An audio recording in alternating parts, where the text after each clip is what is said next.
It is 96 hours since Japan's largest earthquake in 1,000 years strikes. Professor Roger Billum from the University of Colorado is one of the first geologists to survey the aftermath.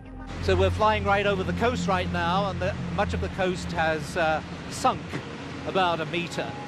The extent of the damage is truly amazing. The tsunami picked up everything in its path, cars, houses, warehouses, and just tumbled them relentlessly inland, on and on and on. One of the things I'd like to see is exactly how far it went, what kind of debris gets left behind on these gigantic tsunamis. Every detail of the disaster is recorded by seismometers, strain gauges, and tidal gauges.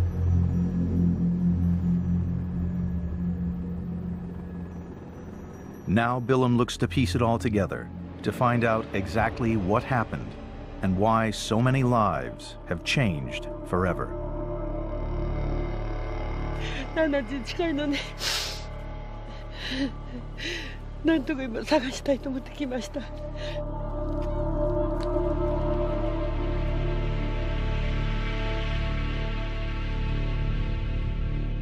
How did this happen?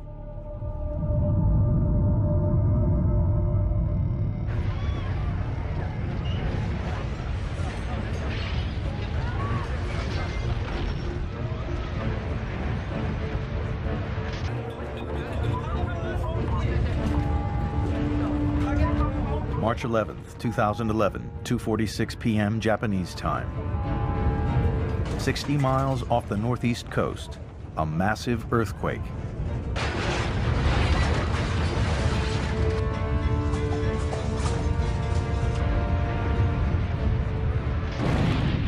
Seismic waves race towards shore. The fastest waves, called P waves, travel at 4 miles a second. 15 seconds later, they hit land. Japan's detection systems instantly pick them up. Within seconds, automatic warnings flash across the country.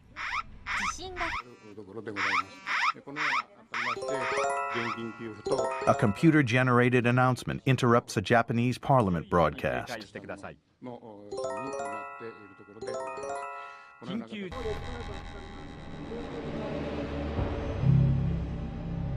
The coastal city of Sendai lies just 80 miles from the epicenter.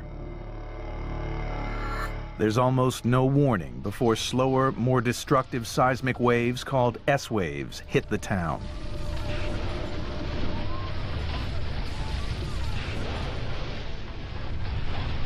These slower S waves violently shake the ground from side to side. These are the waves that make earthquakes so damaging.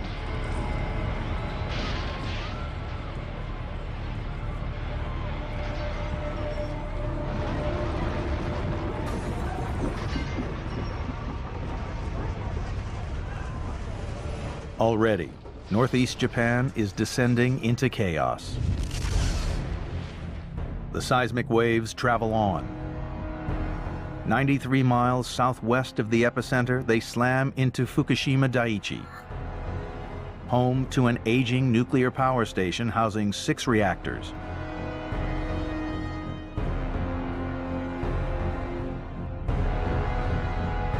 This video from a hospital near the reactor reveals the earthquake's power. Sensors at the plant automatically shut down the reactor cores. The reactors are in lockdown when the S waves hit, but the intense heat generated from the nuclear reaction process does not simply dissipate. When you think shutdown, you think, the danger's gone because it's shut down. But the reactor core was still extremely hot. You know, if you have a pan in the oven and you shut the oven off, that oven continues to heat inside even after you've turned it off. With the reactors stopped, there's no power to drive the cooling pumps. The reactor cores heat up. Emergency diesel generators take over, pumping coolant through the reactor. The Fukushima plant survives the earthquake intact. Scientists 3,800 miles away at the Pacific Tsunami Warning Center in Hawaii receive emergency alerts. Researchers around the world see the event unfold. Japan has lots of seismometers, so there was a lot of information fast. So the earthquake was still going on when we got our page. First indications, a magnitude of around 7. But as data floods in, the numbers start to climb. 7.5, 7.7, up into the 8s. The immediate reaction of everybody was, that's not right. Because in the history of Japan, there has never been an earthquake larger than 8.4. Really heightened the intensity of what we were doing, because we knew we were dealing with something very big and something that could affect the whole Pacific Basin. We realized, oh, this is it. And then immediately you realize, this is horrible for Japan. The source of this disaster lies 62 miles off Japan's coast.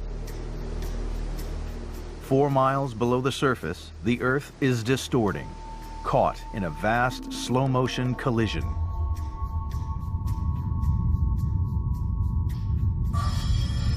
The Earth's crust is made up of several continent-sized slabs of rock, tectonic plates. Japan lies at the point where the Pacific Plate rams into the Eurasian Plate at 3 inches a year, about the same speed your fingernails grow. Japan is on the Eurasian Plate. It compresses and buckles as the Pacific Plate drives underneath it, snagging and catching as it goes. Over centuries, immense stress builds up until suddenly the plates snap, causing an earthquake. The energy that drove this earthquake had been building up for a couple of hundred years. It's caused by the movement of the Pacific Plate towards the Eurasian Plate. Think of it as a giant elastic band that's being wound up for 200 years. 100 seconds since the fault line slipped, the destructive S waves reached Tokyo.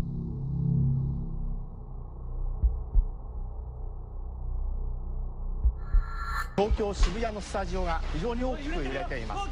東京の渋谷のスタジオが大きく揺れています。 The city has 60 seconds warning. The quake lasts an unprecedented 5 minutes.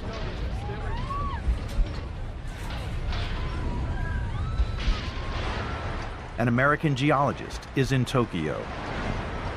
We expected it to end after 10, 15, 20 seconds, something like that, maybe a minute at the most.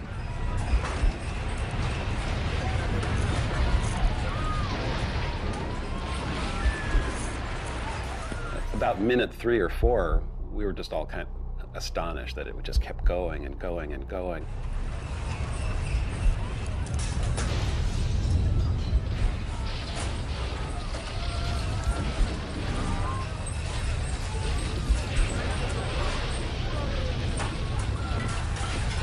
Just looking at each other going, is this over yet? And no, it's not, it's still going.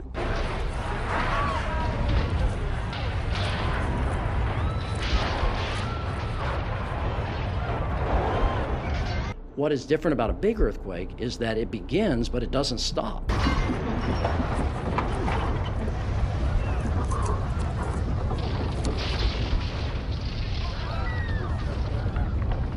It was kind of a growing realization that it was just getting bigger and bigger and bigger, and it had to be fairly close.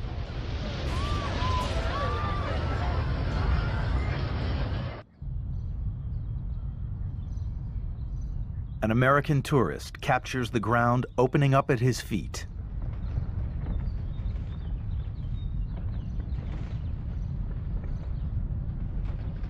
The footage reveals a frequent characteristic of earthquakes: liquefaction. Okay, we have earthquake right now, and this is actually moving. Can you see the cracks moving?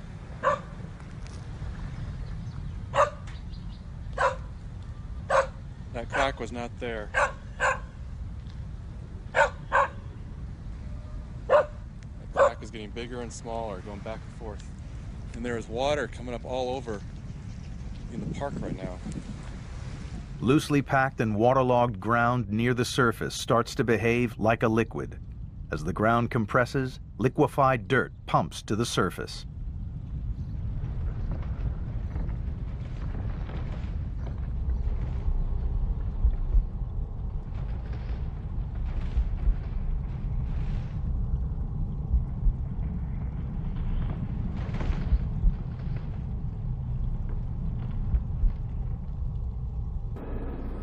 Most buildings still stand. Japan's earthquake warning systems work.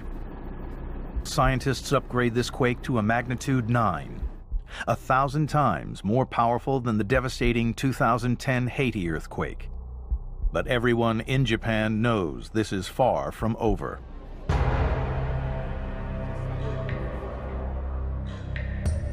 The earthquake's explosive energy is about to unleash another destructive force.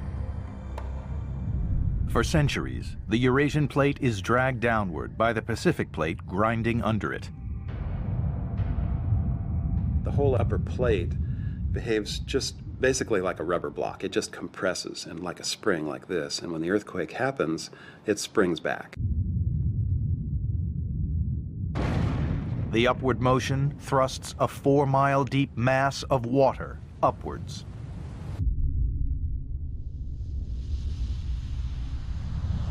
When the dome collapses back, immense waves race out across the ocean.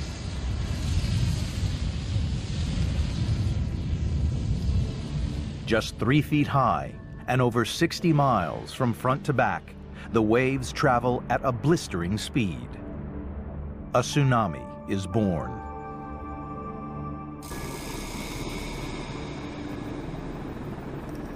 The energy heaved up the sea floor. That displaced vast amount of water that we can see made it its way on land, it made its way off around the Pacific.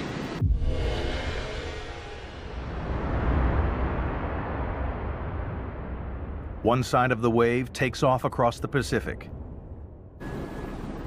The other races towards the coast of Japan. Tsunamis travel very fast at a speed that depends on the water depth. And because in the deep ocean, tsunami travels very fast, reaching at times the speed of a jet aircraft. Traveling at over 500 miles per hour, the wave takes just minutes to reach the coast. Here, the shallower seafloor slows down the front of the wave. The wave's fast-moving rear races in.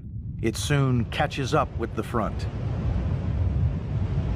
The increasing pressure pushes the seawater up into a rising swell. 3 miles from shore, a Japanese Coast Guard crew witnesses the growing wave.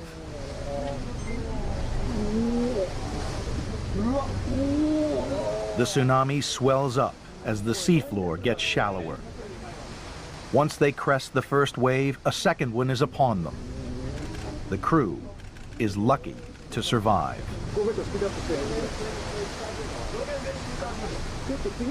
Near the coast, the swell becomes a breaking wave. It piles up. A wall of water races toward shore.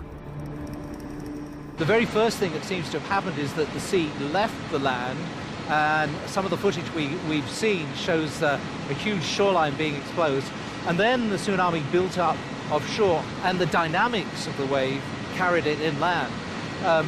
Probably a cubic kilometer of water just splashed landward and kept going until it ran out of steam. This is the moment the first wave roars in. The tsunami has arrived.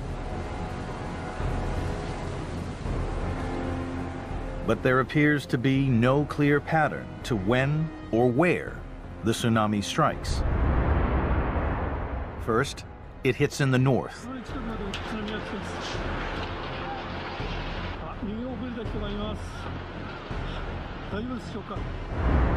Then in the south.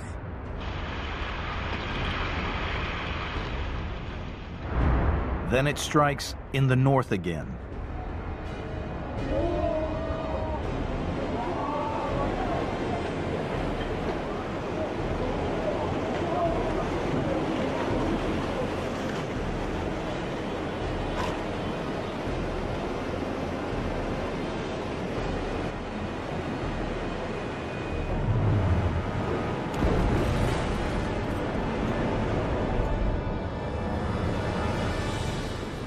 The height and intensity of the wave varies dramatically from town to town.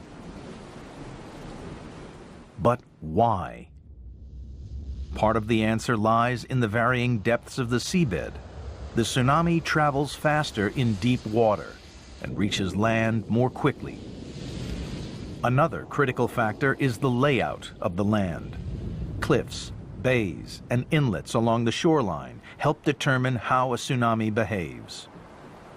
It boils down to how the wave is focused and defocused by the geography or the topography of the coastline itself. 3:15 p.m. Japan time. The wave hits the town of Ofunado. Deep water off the coast here offers little resistance to the 26-foot-high tsunami wave. There is little time to get to high ground. The best early warning system people would have had would have been the fact that there was an earthquake. And people have got used to the fact that if you have an earthquake, there is a possibility of a tsunami that will follow. But in the time scale they had, there was very little time or very little opportunity for escape. The tsunami hits Ofunado 20 minutes after the earthquake. Water that actually hit the coast will be well in excess of 1 billion, probably 10 billion tons of water. That's a little bit like taking 1 million swimming pools and just emptying them onto the coastal areas of northeast Japan.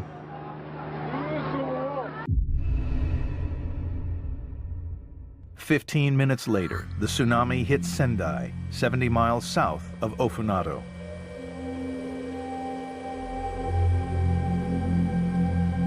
The area around the city is mostly farmland, low-lying and flat.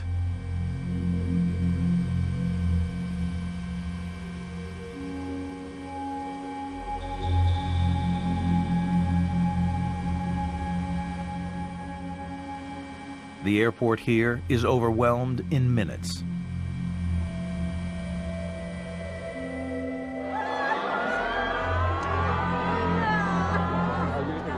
It hits very low-lying areas. There's nothing to stop it moving inland, and so it can move inland 6-7 kilometers without being impeded. There's not much to slow it down, and because the wavelength of the tsunami is so big, it's not going to stop until it reaches something, reaches some sort of high ground, and it'll just keep on coming.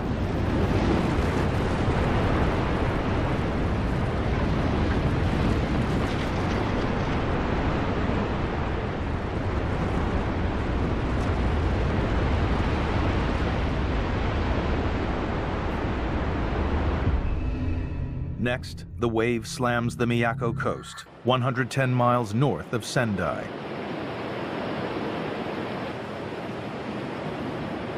This area has good tsunami defenses. The residents are well prepared. They should be safe. Last time a tsunami hit here was half a century ago. In the aftermath of that tsunami, they built these 30-foot-high seawalls.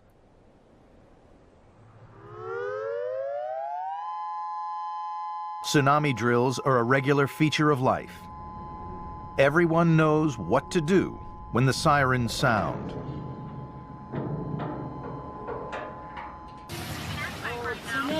Tsunami, yeah, we're leaving. Where do we go? Go to the hill.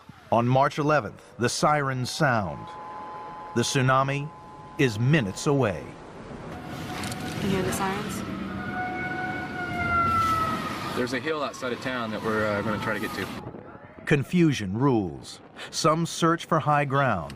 Some aren't sure what to do. Well, it's a precautionary measure, but I mean, you know, you never know. This town has a lot of history with tsunamis and a lot of death from it, so they're taking it pretty seriously, obviously. The warning saves the lives of some.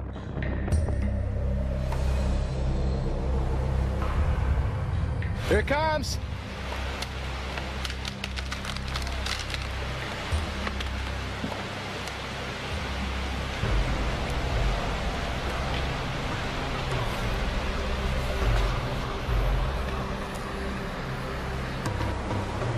The tsunami easily breaches the coastal defenses.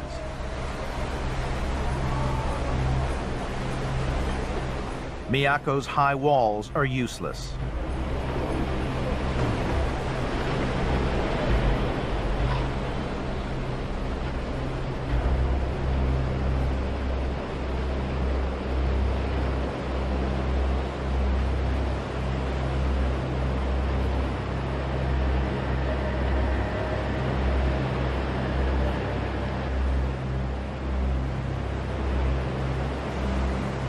The tsunami is 30 feet high. So why did the 30-foot-high walls fail?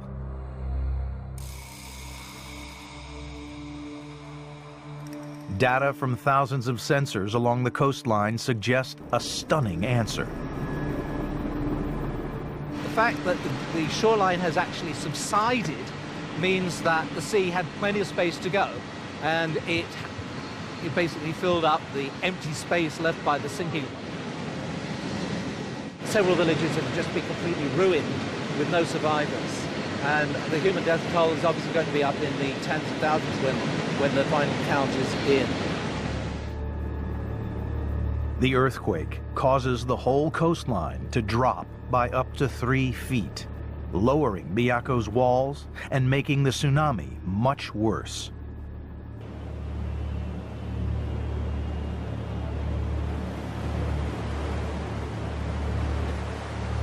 All along the coast, this sudden drop in the height of the land puts towns in danger.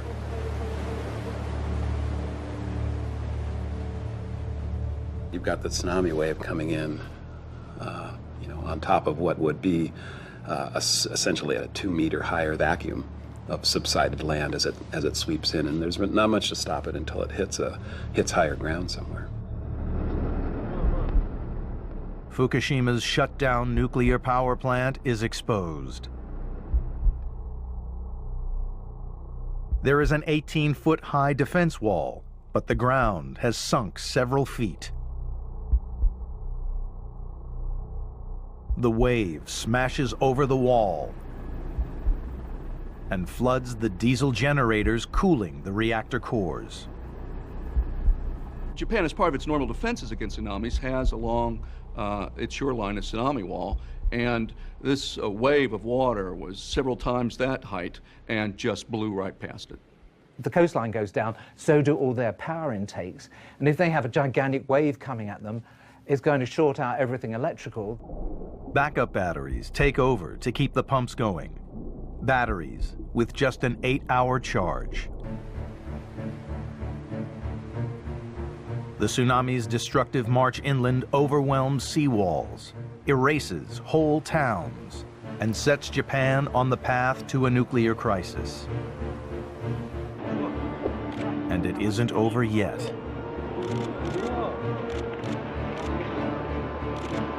Now, all that water pulls back out to sea.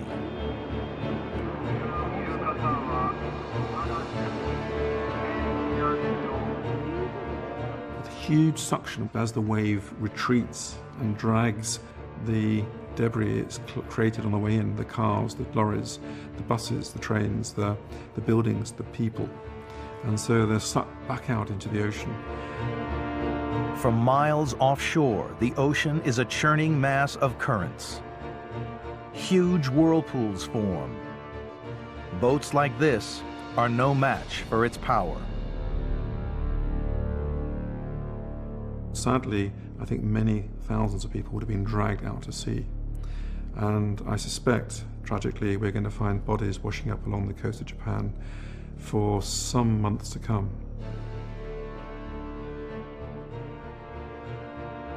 During the night, fires rage across the wasteland.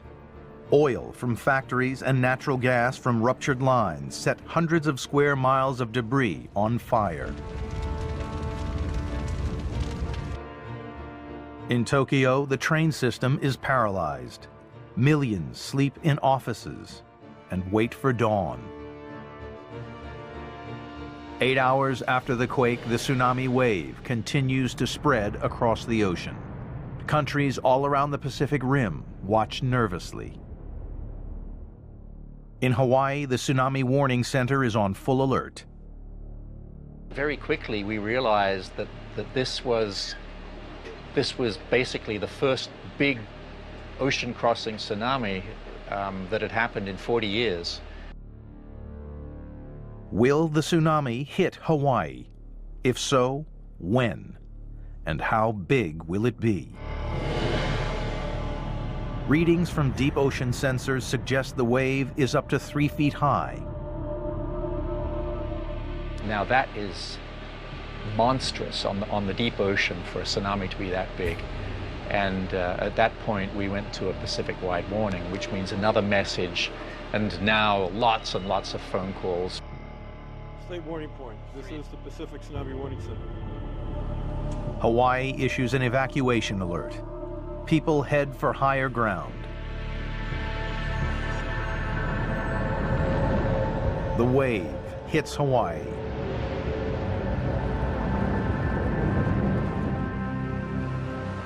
As predicted, it's 3 feet high. For more than an hour, it surges over the islands. Whoa! Gosh, that is big. That is absolutely massive. Just lost my shoes. This is coming straight over the wall onto the main road. That is absolutely unbelievable. Here it comes again. Pouring over the wall. You can see a car making a run for it out there. I am completely stranded now between the wall and the road. There is tens of millions of dollars in damage. The wave pulls cars and houses out to sea. Hawaii's early warning system gives people time to get away from the coast. Here, unlike Japan, no one loses their life. So the warning system works incredibly well. But obviously, if the event happens literally on your back doorstep, then no warning system that could ever be conceived could be quick enough. Tsunamis are simply unstoppable, but they can be tracked. The Hawaii Warning Team monitors the Japan tsunami across the Pacific. We couldn't let our guard down because, of course, the tsunami has continued on, and we have a continuing responsibility to the rest of the Pacific. The scientists effectively warn the world. As the tsunami spread across the ocean, at location after location, we realized, our predictions are pretty darn good. Japan's tsunami surges toward the U.S., its power diminishing with every passing mile. There's a very intensive way, but as it spreads out, that energy is being distributed along a bigger and bigger circumference. 10 hours later and over 5,000 miles from the quake, the tsunami, now smaller and weaker, finally hits California. The wave still creates havoc along the coast. There, certain parts of the coast focused the wave. So although it was only 1 meter in Hawaii, it actually became 2 meters in places like Crescent City in California. And again, because people were warned, there was very little destruction or damage, certainly to human life. One person did lose their life in California, north of Crescent Bay, because they rushed down to the beach to take photos of the tsunami as it came in. Back in Japan, the crisis continues to escalate. Different locations suffer different effects. Veteran journalist Callum McRae sets off along the coast to discover how far-reaching the tsunami's damage is.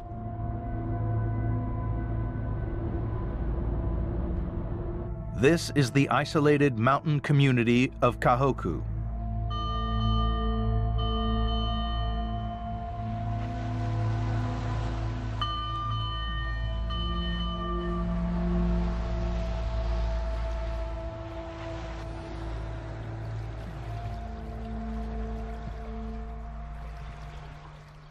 We're up in the mountains, 8 kilometers from the coast. And what's happened here is that the tsunami has created a huge surge which has climbed all the way up the river and then flooded here. The result is stunning. A new saltwater lake among mountains, miles from the sea. この裏にね、川があるんですよ。排水堀ってね。それで、通常はね、ほとんど水がないくらいなんですよ。通常は。ところが、津波後ね、1波目は来なかったけど、2波目あたりからやっぱり登り始めて、ね、夜のうちに登ったんだね。そして夜のうちに登ってきてね、知らないてるうちにもうここに水に乗っていたわけですよ。次の日からね。それからずっと引かないでそのままなってんだね。もう私たちも先代からここに住んでいないともうないの。私だけでも70年なんだけど、こういうこと初めて。70年以上なんだけどね。初めてだね。The locals here fear the receding waters will expose bodies swept up from the coast. Traveling north, McRae reaches Ofanato. At first, the town seems untouched. Look over there. Those houses look undamaged. They've got power and everything here. It's just so strange. Closer to shore, it is a different story.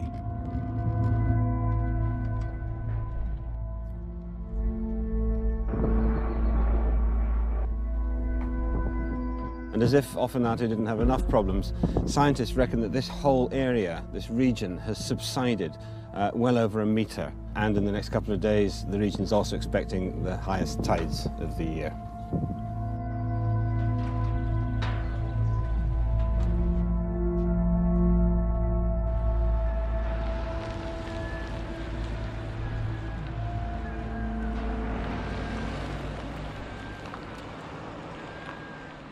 The sea is some 500 metres down there, and yet up here we have this. It's a remarkable sight by any standards, a huge tug which has been brought all the way up here by the tsunami.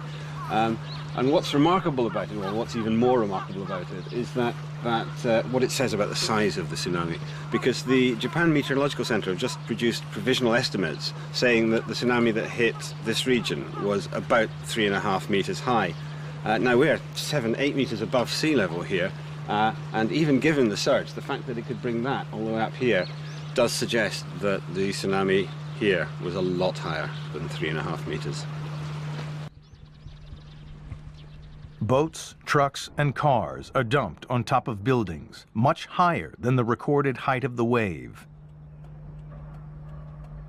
That happens because as the water's pushing through restricted areas like the streets of towns and villages, it's being effectively funneled. And the water's got to go somewhere, and so it goes up as it's squeezed and funneled and pushes material, pushes cars onto roofs, sometimes as high as 50 feet. So in areas, the impact of this will be even greater, particularly where you get narrow streets. Once the wave starts to pick up part of a town, the warehouses along the dock, the debris and all that, then it becomes more like a glacier. You know, it's a moving wall of debris. And the more mass it has, the more power it has as it comes in.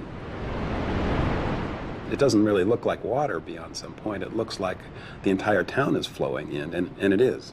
So all the mass of all the buildings, cars, refrigerators, and everything that's in that wall, it's essentially a debris glacier at that point, and it just keeps coming in. This is Minami Sanriku, a town that has been virtually wiped off the map. 95% of the buildings destroyed.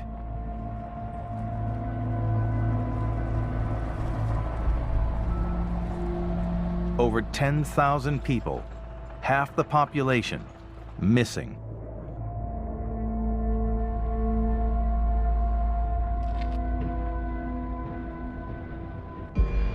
This place symbolizes the tragedy more than anywhere.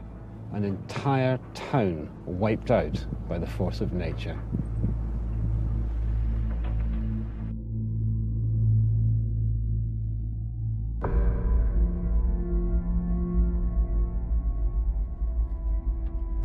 It's almost difficult to imagine one's thoughts as one sees this coming towards you.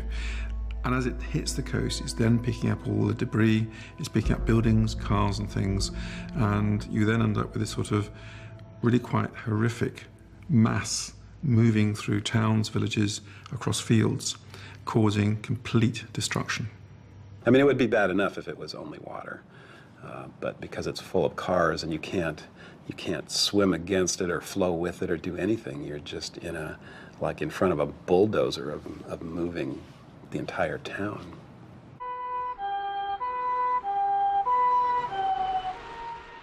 It's funny that when you hear that sound of an ambulance, it kind of actually gives you hope that they might have found somebody alive.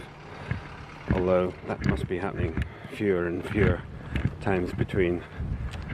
Anyone who did survive and was trapped would almost certainly have died of hypothermia by now. At the town of Rikuzen Takata, 25 miles up the coast, rescue workers hunt for survivors and discover the dead. When they find a body, they put a large stick in the ground with a flag attached to it so that it can be recovered later. It's a fairly gruesome and sad task.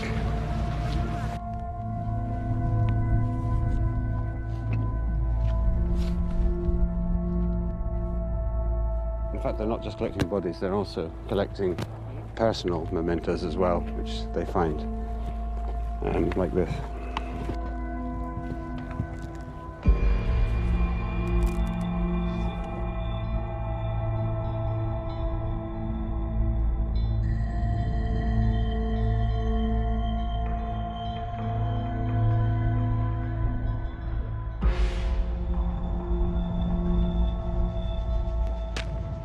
I'm afraid what we have here is more bodies waiting to be taken away. Within days, scientists gather more data from Japan's earthquake and tsunami than from any other disaster in history.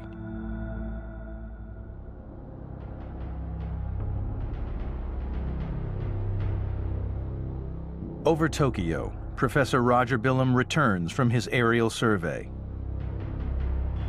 The city's vulnerability is clear. There are 30 million people within about 2 meters of sea level, and a tsunami here, of course, would be absolutely devastating. Suddenly, there is a problem. We had a big earthquake just now, so... Really? Yeah. We've just learned from the ground that there was an earthquake that damaged the heliport. They're checking for damage right now. We don't know how big the earthquake was, but it was obviously a very nearby aftershock. A massive aftershock hits Tokyo, magnitude 6.2.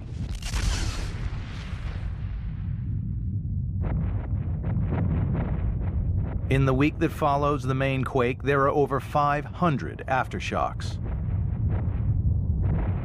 This is the actual data from seismometers around Japan. The larger the circle, the bigger the aftershock. The shaking is now stopped, so I'll just continue landing. Finally, Billum's helicopter receives the all-clear to land.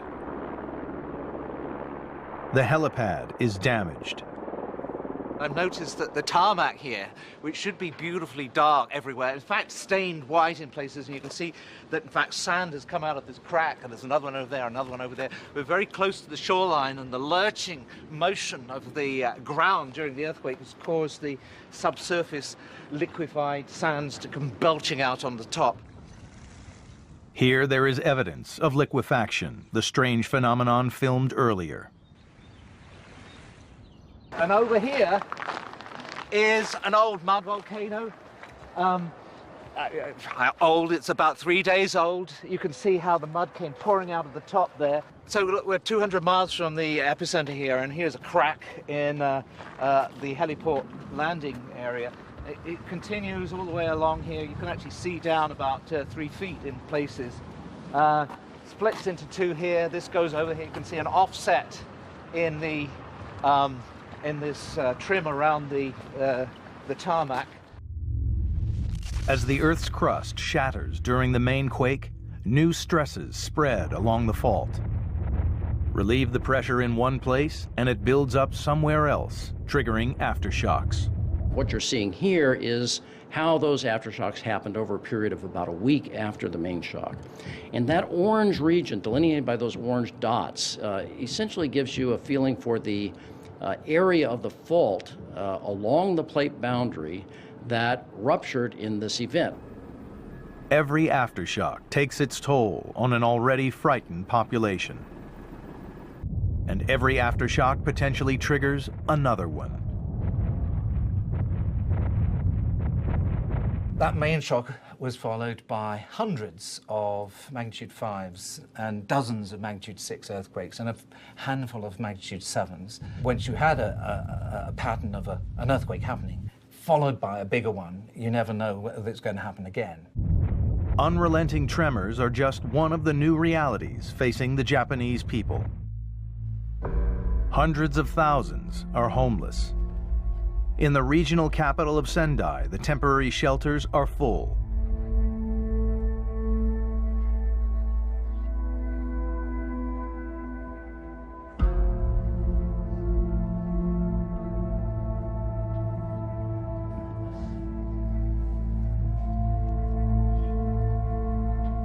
But in this darkened, ravaged city, people do their best.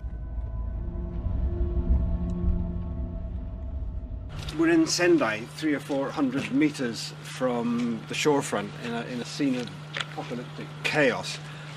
It's cold, it's dark, there's no power anywhere. And yet, up there in that abandoned block of flats, on the top floor, there's one light. One man, one family perhaps, trying to survive in this chaos.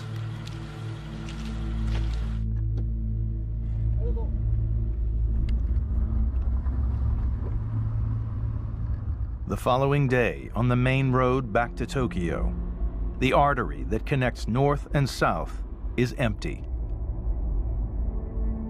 A reminder that this country has ground to a halt.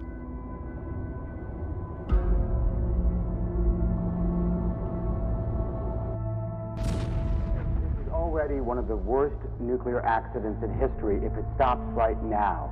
And we're dealing with multiple meltdown possibilities. 2 radioactive substances, cesium and iodine, were detected near the #1 reactor at the plant on Saturday. The Fukushima nuclear base is about 60 kilometers that way. That's about 38 miles or so, I think. You know, we've got the windows closed. We're driving fast. Who knows whether it's safe? The advice is very conflicting. The American government says that has put an exclusion zone of 80 kilometers. And of course, we're well within that. On the other hand, the Japanese government say it's fine as long as you're more than 30 kilometers away. So, I mean, you can tell, nobody knows. But we'll keep the windows closed and I'll put on a mask. Mask. Looks good, huh?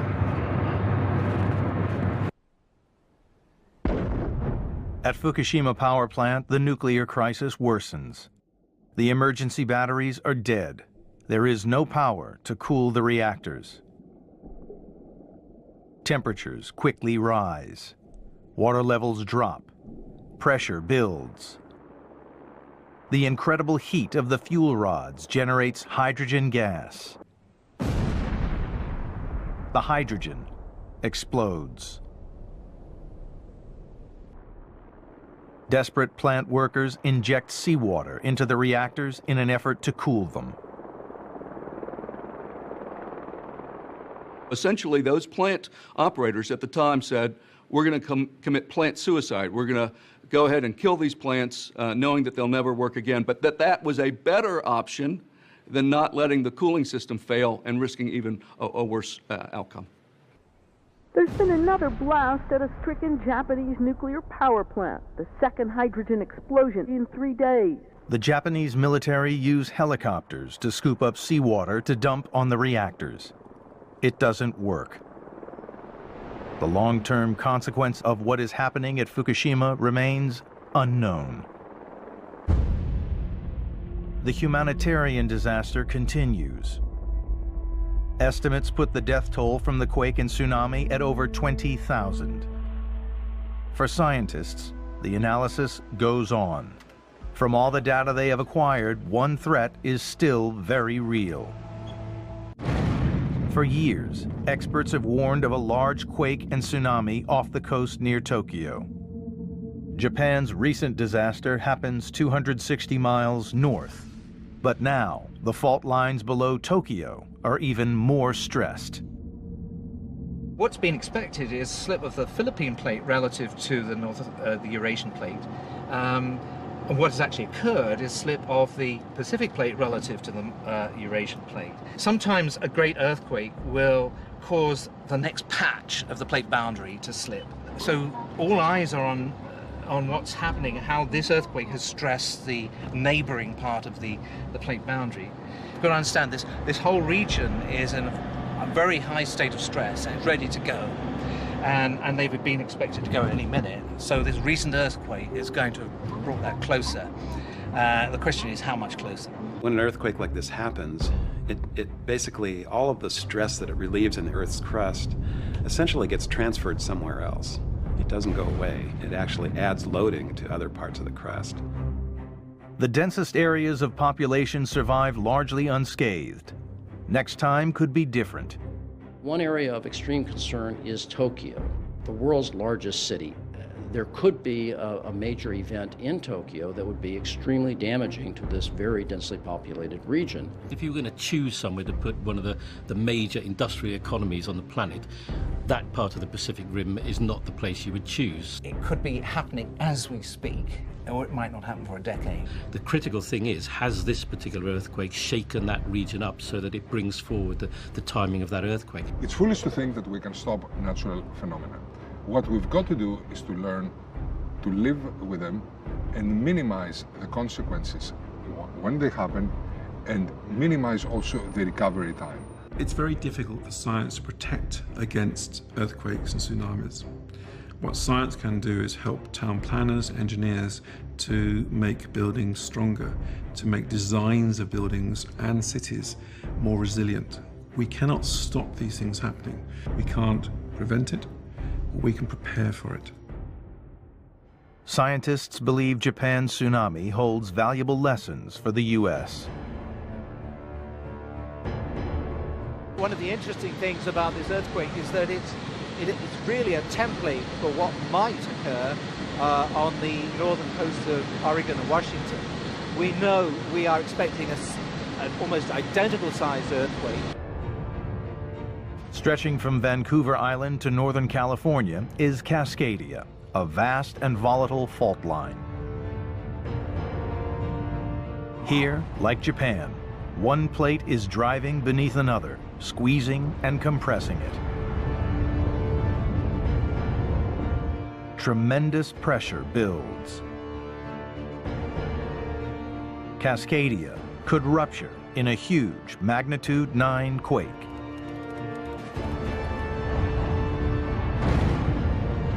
A megaquake off the Pacific Northwest coast would create a tsunami similar to Japan's.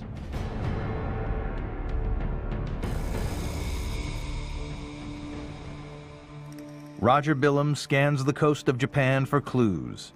He hopes to understand what could happen to America's west coast.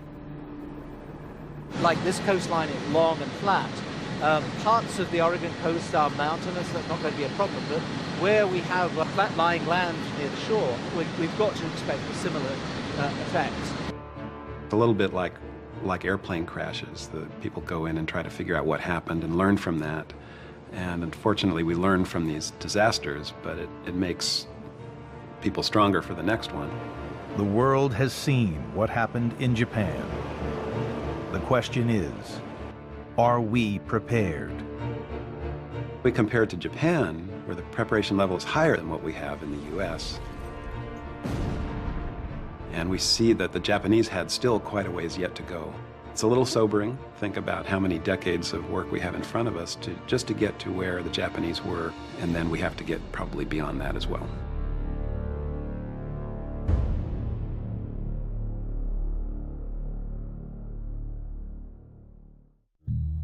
The exploration continues on NOVA's website, where you can watch any part of this program again. Hear from leading experts on what Japan's nuclear crisis will mean for the future of nuclear energy. And go inside the training center at a U.S. nuclear power plant to see how engineers prepare for the worst. Dig deeper into the natural forces on planet Earth with expert interviews, interactives, teacher resources, and more. Follow NOVA on Facebook and Twitter, and find us online at pbs.org.